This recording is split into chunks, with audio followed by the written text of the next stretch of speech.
Alright, this video is not very exciting, but it gets the job done. I want to talk about plagiarism really quick. I guess it should be more of a review because you learned about this in ENC 1101. But anyway, so let's look at plagiarism, what it is, and how we might avoid it. Now here are a few reasons why I think most students fall into the plagiarism trap. And the first one, and this is the one I see the most often, is that students just didn't know that it was wrong. That's it.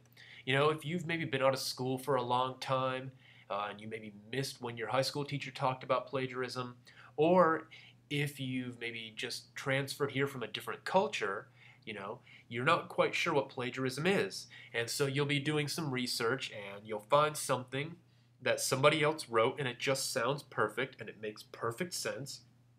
And so you think to yourself, why reinvent the wheel? And you just copy and paste it directly into your paper. Now that's wrong.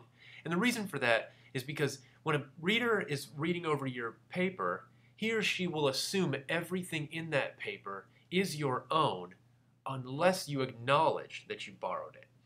So you always want to use a proper citation to let the reader know, hey, I found this somewhere else and it sounded so good I had to put it into the paper. So you attach a citation to direct the reader to the original source. That way you're being academically honest. Now that brings us to the second reason here, and it's that, MLA and APA can be intimidating. And some students get so flustered by all the nuances of APA or MLA formatting that they just leave the citation off because they don't know how to do it. If you find yourself frustrated by MLA or APA formatting, use the resources you have available. The OWL at Purdue. Here at Eastern Florida State, we have the Writer's Reference Handbook that all ENC 1101 teachers require you to purchase. There's NightSight, and you have Google. If you just type in MLA formatting on Google, you'll get plenty of help. The bottom line is that no teacher expects you to be an expert at MLA formatting. It's a learning process, and it's a lot better to lose a couple of points for maybe having an incorrect comma or, a P for page number or something than getting a 0 on the assignment for plagiarism. At least try to cite what you borrow. Very few teachers will come after you for plagiarism if you at least tried to cite the material that you borrowed. Now, this third one in the middle, I hear it from time to time, and it's really no excuse. Sure, teachers understand that you're busy, that some students have 2 jobs, families, all sorts of outside obligations. But not having the time to do the work is really no excuse to plagiarize. One option, use the syllabus to plan better. Another option, if you find yourself in a position where you feel like there is no other choice than to plagiarize, reach out to your teacher. Let your teacher know what's going on in your life and see if he or she will work with you. Trust me, even if that teacher is unwilling to work, a 0 for not turning in an assignment is way better than a 0 for plagiarism. You never ever want plagiarism on your record. There's always a better option. Now, it sometimes happens that students don't understand the material that they're reading, and what they do is they look to the internet or to research to try and fill in the gaps of what they don't understand. Now, all teachers know that no one here is an expert. You're here to learn, and we take that into consideration. It's expected that you're going to struggle with the readings that you do in any class. Now, my best advice to you, instead of going straight to the web or Google or wherever, read the material, reread it, and then maybe read it another time and jot down your own ideas in the margin or maybe on another sheet of paper, Log your thoughts as you read it. That way you kind of have a running tally of what you think of the material. That way, once you hit the web, you can sort out what really was your idea and what belongs to somebody else.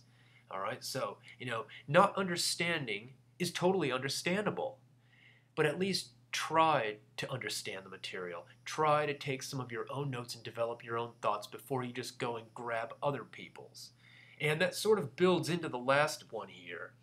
Some students think that their teachers expect them to be experts, and no teacher expects that. That is not why you're here. If you were an expert, you wouldn't have to be here. Now, no teacher is going to be impressed by the depth and complexity of your analysis of Hamlet because, we've been teaching these texts for a long time and we've read some of the most intense and genius analyses of the plays, stories, or whatever concepts and theories that you're studying. We've seen it all. For a teacher to expect a student to write on the level of Harold Bloom or Einstein or anybody else would be unrealistic. If you want to impress your teachers, don't steal words and ideas from the web or from your research. Instead, impress us by showing us that you know how to do research and that you know how to build citations to acknowledge that research. That's all we're asking. We don't expect any real level of expertise. What we do expect is that you will do your best to research, cite that research, and work with the research within your paper to incorporate your own ideas. Now, let's take a look at a sample paper and how plagiarism happens and how we might avoid it. So here I have a paper that I'm writing on John Keats's Ode on Aggression Earned. And you can see here I have a very insightful introduction. And I think a lot of people, when they read poetry, kind of feel this way. Totally lost. What is the poet saying? I don't get it. And that's okay. That's understandable. This might also happen in an anatomy and physiology class. It might happen in a world religions class. Now, the idea is to, instead of going straight to the web, read the material a couple of times and try and at least come up with some ideas. Even if they're wrong, at least they're your own ideas. Now, here I have a window up where I went and did what most students would do. I typed in on Google, Ode on Aggression Earned, the poem I'm studying, and then analysis. And here you can see I've found some of the heavy hitters on the web here. We all know SparkNotes, Shmoop, and CliffNotes, probably from high school. And most students who plagiarize tend to plagiarize from these websites. Now, it's my advice that you just avoid these top of the search engine hits anyway, because what you're going to find here is going to be rather simplistic. I think it's a good idea to do peer-reviewed research instead of popular research. So, let's take a look here. I have Shmoop up because for some reason I feel like most students plagiarize from Shmoop in my class. It's kind of weird. Now, let's say you've read Ode on Aggression Earned and you didn't get it. You don't understand any of it. What is Keats talking about? I just am totally lost. And you Google and you find this here on the setting. Ode on Aggression Earned has two settings, the speaker's world and the world of the urn. Compared to the fantasy on the urn, the speaker's world feels small and intimate. It consists of the urn and himself. So, you read it here, you thought to yourself, wow, I wish I caught that, it sounds perfect. I'm just going to stick that directly into my paper. So you copy it and you paste it in, and here I have it right here. So, you stick it in, you can use it as a topic sentence and put it directly in. So here it is. Now, the problem with this is that you didn't come up with this. Sure, after you've read it, it might have made sense to you, but it wasn't your initial idea. So if you just stick this in a paper and then start adding some of your own stuff to the end, you're going to have a case of plagiarism against you, and you don't want that. Now, the best way to fix this is be honest and attach a citation to it. Now, anytime you copy and paste something directly from another source, you always want to put it in quotes. So I'm going to do that right now. Now, you should also introduce your quotes. So we could do something like,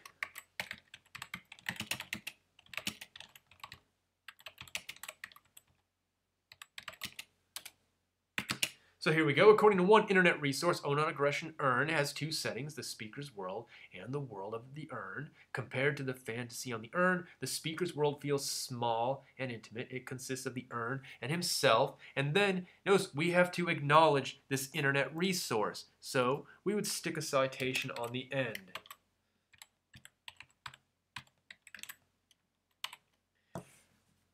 Now, this would at least direct the reader to your works cited entry, and then the works cited entry would tell the reader to go to the exact Shmoop page where you found this information. So here we've gone from plagiarism, which is where you just take the piece and paste it directly into your paper and never admit that you found it somewhere else, to research, where you admit that you found it on the internet at this website. You are now off the hook for plagiarism, but make sure that anytime you quote something, you follow it up with some of your own original analysis. Add something original to what you quote. That way, you're still contributing your own thoughts and ideas to the paper and giving your teacher some insight on what you really think. Now, let's take a look at another way plagiarism happens. We're going to go back to our Shmoop page here. And let's say, again, you're lost on Ode on Aggression Earn, and you find this piece here, you love it, and you want to work it into your paper, and you get the bright idea, I know plagiarism's wrong, I can't just copy and paste it, so I'll change the words. Now, that's plagiarism just the same, because these are not your ideas. So here I have this quote where I've changed it, and look at the two together. The two settings of Ode on Aggression Earn are the world of the speaker and the world of the Earn. The first is a finite personal world and the second is a fantasy world. Notice, this is essentially Shmoop's ideas and almost their wording, but I've changed it a little bit. The problem is that I didn't come up with this. Somebody else did. Remember, I read the poem and didn't get it. I was totally lost. Setting never even occurred to me. So to take Shmoop's quote and then rearrange some of the words using, my own vocabulary is still plagiarism. This is not allowed. So let's take it and let's stick it into the paper here. Now, again, this is plagiarism. I've paraphrased somebody else's ideas, and that's not allowed unless you admit that you took somebody else's ideas. So here, all we'd have to do is come to the end and give the reader some kind of indication that he needs to look at our works cited entry at the end of the paper. That entry at the end of the paper will direct the reader to the exact Shmoop webpage where this idea came from, because this was not my idea. Remember, I read the poem and was lost. I didn't think anything about the setting on my own. I had to go to another source. So, there you have two types of plagiarism: direct copy and paste and paraphrase. The way to avoid each one is to add a citation. If it's a direct quote, make sure put it in quotes, acknowledge where you got it, have a citation at the end. If you paraphrase it, put a citation at the end. That way your reader can go to the end of your paper and look at your works cited page and then follow the works cited entry to the original source. If you have any questions about plagiarism, the OWL at Purdue is an excellent resource. Night Site is another great resource. Just going to Google and typing in MLA formatting or APA formatting can be incredibly helpful. And you always can contact your teacher and ask for assistance. Remember, anything is better than plagiarizing.